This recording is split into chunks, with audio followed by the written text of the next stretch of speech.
Ô, gente, estamos quase acabando o curso de parafuso de movimentação. E eu estou falando isso porque dos 4 critérios disponíveis para o dimensionamento de parafuso de movimentação, a gente já explorou os 2 primeiros que tratam das falhas que podem surgir nos filetes. Agora a gente inicia uma jornada curta de 2 aulas que vai abordar os 2 últimos critérios. Esses 2 últimos critérios tentam prevenir as falhas ocasionadas nos corpos dos parafusos. Então, nessa videoaula, eu vou tratar com você sobre o 3º critério de dimensionamento de parafuso de movimentação, que é o critério da resistência mecânica do corpo do parafuso. Só para fundamentar a importância do uso do critério da resistência mecânica, eu apresento aqui para vocês, mais uma vez, o mesmo slide que eu utilizei na aula de diagrama de corpo livre e de diagrama de esforço interno solicitantes da Morsa. Turma, o slide é praticamente o mesmo. Só que, naturalmente, pelo fato de já ser um conteúdo abordado anteriormente, não requer que eu dê explicações adicionais. Inclusive, foi nesse mesmo slide que na aula de diagramas de esforço interno solicitantes e diagrama de corpo livre da Morsa, eu introduzi o critério da resistência mecânica.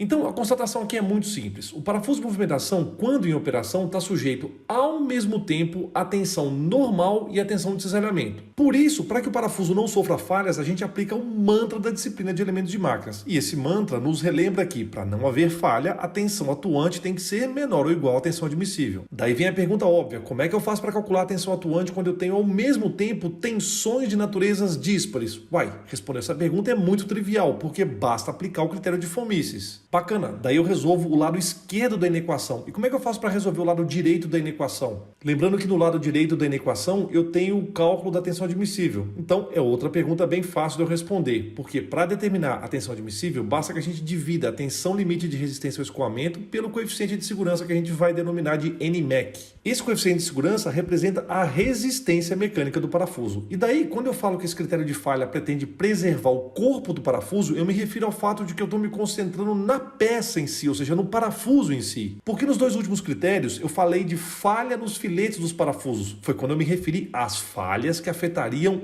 os filetes do parafuso. A falha no corpo do parafuso também pode acontecer numa região na qual o parafuso tem filetes. Só que aí, nesse caso, a falha ocorreria no corpo cilíndrico do parafuso em uma região que tem filetes. E a falha não aconteceria no filete em si. Deu para entender? Beleza, então a gente já discutiu que quando esse critério for aplicado, é mandatório que vocês tenham feito o diagrama de corpo livre e o diagrama de esforço interno solicitantes do parafuso, porque é através desses diagramas que vocês conseguem eleger as regiões nas quais o critério tem que ser aplicado. E daí, como eu disse na aula da Morsa, normalmente saltarão aos olhos a necessidade de se fazer uma verificação estrutural em pelo menos 2 regiões. Nesse slide aí, essas regiões estão notavelmente identificadas pelos pontos A e B. Então vamos fazer uma rápida análise aqui. O ponto A está localizado no trecho não roscado desse parafuso. Então, geometricamente falando, essa região do ponto A tem área resistiva à ação da força axial calculada como a área nominal do parafuso. Essa área é denominada por AN, área nominal, e ela é calculada exclusivamente em função do diâmetro nominal do parafuso. Ou seja, a gente calcula AN como sendo π vezes o diâmetro nominal ao quadrado dividido por 4. Agora, quando a gente for calcular a tensão de cisalhamento causada pelo torque, vocês precisam determinar o módulo de resistência à torção utilizando o diâmetro nominal do parafuso. Portanto, nesse trecho que não é roscado, os cálculos das tensões vão ser conduzidos com uma força axial de intensidade nula e torque atuante de intensidade igual ao torque de acionamento TA. Bom demais. Agora, por sua vez, o ponto B está localizado no trecho roscado desse parafuso.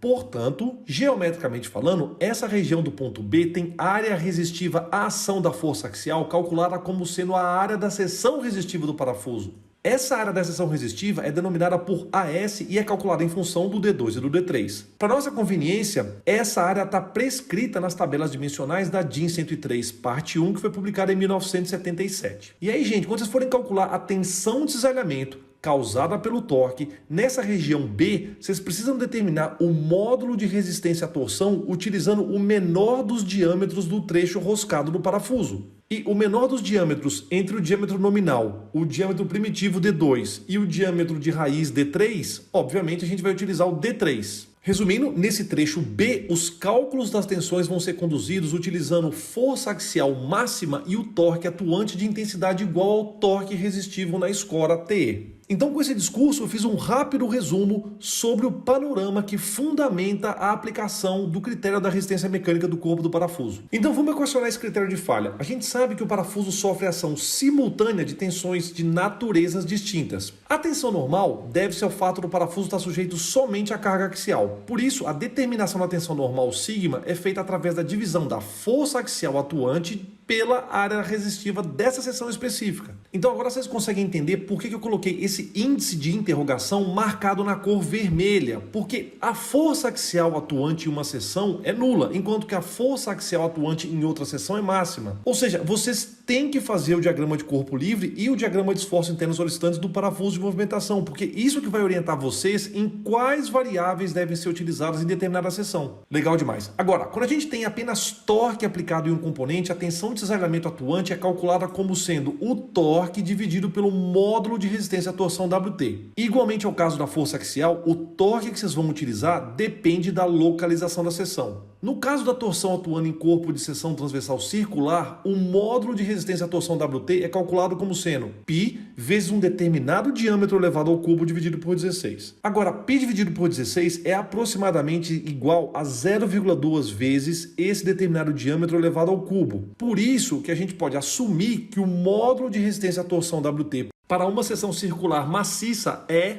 0,2 vezes o diâmetro dessa seção circular maciça elevado ao cubo. Eu sei que a gente já explorou o lado direito dessa inequação, mas vamos fazer isso de novo. A tensão admissível é calculada como sendo a tensão limite de resistência ao escoamento do parafuso dividida por um coeficiente de segurança de resistência mecânica do parafuso. Eu ressalto que, como a verificação estrutural desse critério é direcionada ao corpo do parafuso, então só faz sentido a gente utilizar o sigma-e do parafuso nesse cálculo. Então, turma, resumindo, a gente pode rearranjar essas expressões e apresentar essa formulação aqui para o critério de resistência mecânica do parafuso de movimentação. Como já é de praxe, né, eu estabeleço as variáveis e suas respectivas unidades. Agora, eu chamo a atenção de vocês mais uma vez para a questão da seção na qual esse critério está sendo aplicado. É justamente por isso que tem esse detalhe importante do índice de algumas variáveis estar representado por esse sinal de interrogação marcado na cor vermelha aí. E turma, eu sei até que pode dar um ar autoritário, mas eu estou comandando vocês a elaborarem o diagrama de corpo livre e o diagrama de esforço interno solicitantes do parafuso de movimentação. Eu me desculpo até pela tirania, mas é isso mesmo. Vocês devem obrigatoriamente confeccionar esses diagramas, porque só eles podem nos auxiliar na aplicação desse critério de dimensionamento. E daí, no intuito de tentar ajudar vocês, né, eu apresento essa tabela para orientar a aplicação desse critério. Vocês vão perceber que essa tabela contém, reúne, traz, organiza dados geométricos do parafuso. Então, ela com certeza vai te ajudar na hora de você aplicar esse critério e determinar qual é a área dessa seção e qual é o diâmetro dessa seção. Agora, no caso dos esforços, o seu único recurso disponível para escolher qual é a força e qual é o torque que estão aplicados nessa determinada seção é o diagrama de esforços internos solicitantes, que deve ser feito mediante a elaboração do diagrama de corpo livre. Tá legal? Ô, turma, já que agora há pouco eu falei sobre unidades, deixa eu aproveitar e comentar com vocês uma questão importantíssima sobre unidades. Revendo as minhas aulas, né, eu notei um erro gigante, gritante, gravíssimo, que infelizmente vai me assombrar durante anos, porque em praticamente todas as aulas que eu resolvi um exercício, eu pronunciei de forma equivocada o plural de algumas unidades. E isso, infelizmente, aconteceu ao longo de todo o curso de Elementos de Máquinas 1, todo o curso de Elementos de Máquinas 2, aconteceu também no curso de Projetos Mecânicos, aconteceu também no curso de Método dos Elementos Finitos e também no curso de Sistemas de Movimentação e Transporte de Carga. Ou seja, eu errei durante a gravação do meu canal inteirinho. É triste assumir, né? Mas é minha obrigação que o canal está inteiro contaminado no que se refere à pronúncia do plural de algumas unidades. Deixa eu explicar para vocês o que eu estou falando. Quando a gente tem, por exemplo, um torque aplicado de 1 Nm, daí, por algum motivo, né, eu multiplico por 10 esse torque. O correto seria dizer que eu tenho um torque resultante de 10 Nm. As regras ortográficas também permitem que eu fale 10 Nm. Só que, infelizmente, ao longo de diversas aulas do meu canal, eu pronunciei o plural da unidade de torque de maneira errada. Quer ver outro erro que eu cometi em milhares de vídeos? Foi ao pronunciar o plural da unidade Pascal. O plural da unidade Pascal é pascals. Eu sei que é meio estranho, mas essa é a forma correta de pronunciar mesmo. Então eu peço 1000 desculpas por ter falado errado anteriormente, tá legal? Inclusive, sinceramente, eu fiquei até com vergonha, mas mesmo assim, quando eu percebi, eu fiz questão de corrigir. E quem sabe numa dessa, né, nas próximas férias, eu regravo todas as aulas do meu canal. Imagina o desespero de quem tá editando essa aula quando ouviu essa parte, né? A pessoa vai querer mudar pro Japão na hora, né, pra ficar o mais longe possível de mim. Mas essa parte de regravação é brincadeira, tá? Mas o resto é verdade. Eu fiz questão de avisar você sobre esse erro. Inclusive, vou aproveitar e vou mostrar para vocês o documento que mostra quais são as regras de plural das unidades. Tá aqui, ó.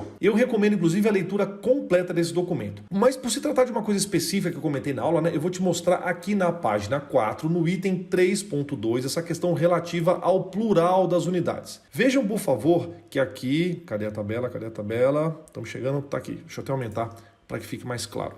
Essa aqui é a tabela que está na página 5. Então vocês me desculpem, por favor, se eu pronunciei equivocadamente em alguns vídeos anteriores essa questão de unidades, tá? Na verdade, no plural das unidades. Inclusive, eu pronunciei equivocadamente, com certeza, essas unidades de torque nas aulas de parafuso de fixação. Eu digo isso porque eu já gravei o curso de parafusos de fixação antes de gravar o curso de parafuso de movimentação, tá? Bom, eu sei que pode parecer um comportamento draconiano da minha parte, mas não é não, gente. Engenharia exige rigor e eu falhei com vocês nesse quesito. Por favor, me desculpem mesmo. Inclusive, vou deixar o link desse documento na descrição desse vídeo, tá bom? Bacana demais, gente. Depois desse pedido de desculpas, após essa falha miserável da minha parte, eu dou como encerrado o estudo do terceiro dos 4 critérios de dimensionamento de parafusos de movimentação. Na próxima videoaula, eu vou apresentar o último dos critérios de falha de parafuso de movimentação. Inclusive, vai ser a última aula do curso. Então, grato pela sua audiência e até logo.